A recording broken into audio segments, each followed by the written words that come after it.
Welcome to the English Coffee Office.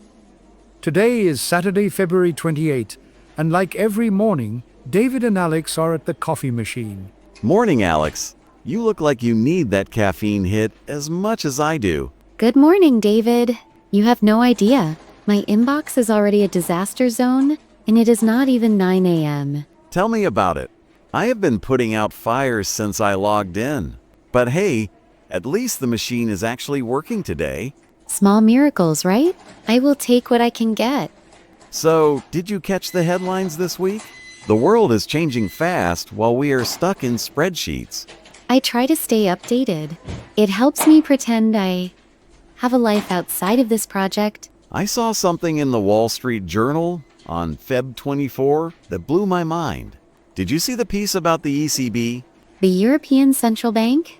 You mean the official launch of the digital euro? Exactly. They finally pulled the trigger. It is not a pilot program anymore. I read that too. It is a massive shift for the Eurozone economy. It is going to change how we do business over there. Imagine closing deals without the usual currency conversion headaches. It is more than just convenience, David. It is a strategic move to bypass the big credit card networks. That is the sales angle I like. Lower transaction fees for merchants. That is a huge selling point for our European partners. True, but think about the data privacy aspect. The article mentioned a privacy tier for small transactions. Right. Anything under 500 euros is anonymous, like cash but digital. Exactly, but for larger amounts, the tracking is absolute. It is a double-edged sword. From a sales perspective, it speeds up the cycle. No more waiting for bank clearances on wire transfers? It definitely streamlines the liquidity. But I am wondering about the adoption rate. The article said they are aiming for 40% usage by 2028.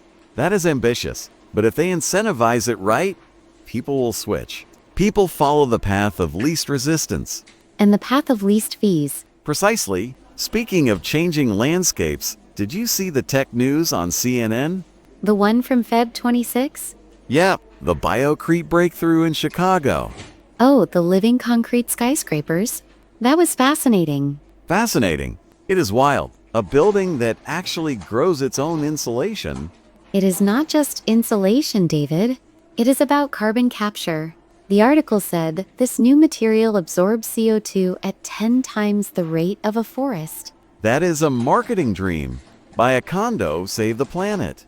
I could sell that in my sleep. It is a game changer for urban planning. Construction is usually such a dirty industry. The article mentioned it uses a specific bacteria strain. Cyanobacteria, I think. It mineralizes the carbon from the air to strengthen the structure. But did you catch the downside? The maintenance costs.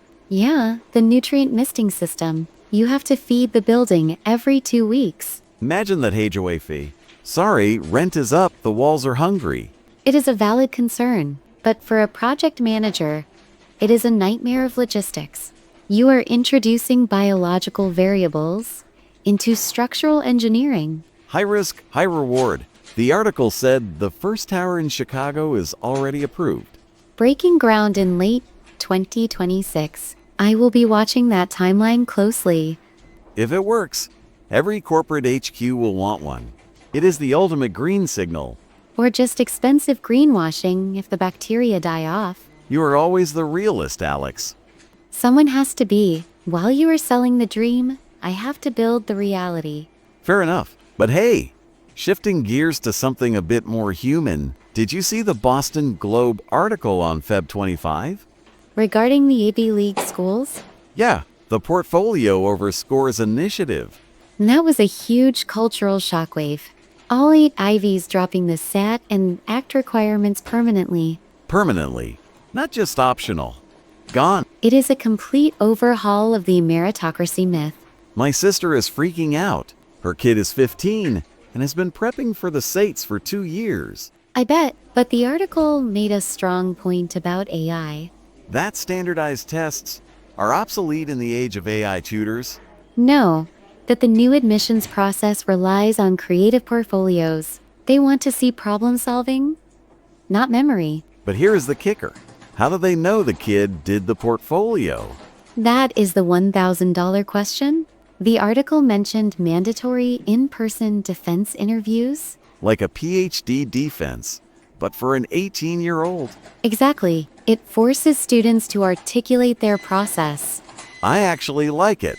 In sales, I do not care what your GPA was. I care if you can talk to people and solve problems. It aligns better with the actual workforce. We need critical thinkers, not test takers. But the backlash is real. The article quoted that parent groups suing over subjective criteria. It is going to be messy for a few years. Subjectivity opens the door for bias. But numbers were biased too, just differently. True, it is a swing from quantitative to qualitative assessment. Just like our performance reviews next month. Don't remind me. I have 12 of those to write. Just use the Biocrete strategy. Tell them they are growing and absorbing negativity. I don't think HR will approve that metaphor. Worth a shot. Anyway, this digital euro thing really stuck with me. I might bring it up in the 10 o'clock meeting. With the VP? Yeah, we have that European expansion plan on the table. If we can cut our payment processing costs by 2%, that is pure profit. Just make sure you have the technical details, right? He will ask about the integration timeline. That is why I have you, Alex. You are my technical safety net. I am your reality check. Same thing, but seriously, the Chicago building thing is cool too. Imagine if this office had living walls. The air quality might actually improve. And it might eat the old coffee cups. I think you are overestimating the bacteria. A guy can dream. It feels like 2026 is the year everything goes sci-fi. Digital money, living buildings, no more sets. It does feel like a tipping point. Technology is finally merging with infrastructure and policy. It keeps us on our toes. Adapt or die, right? Adapt or become obsolete. That is a bit darker but accurate.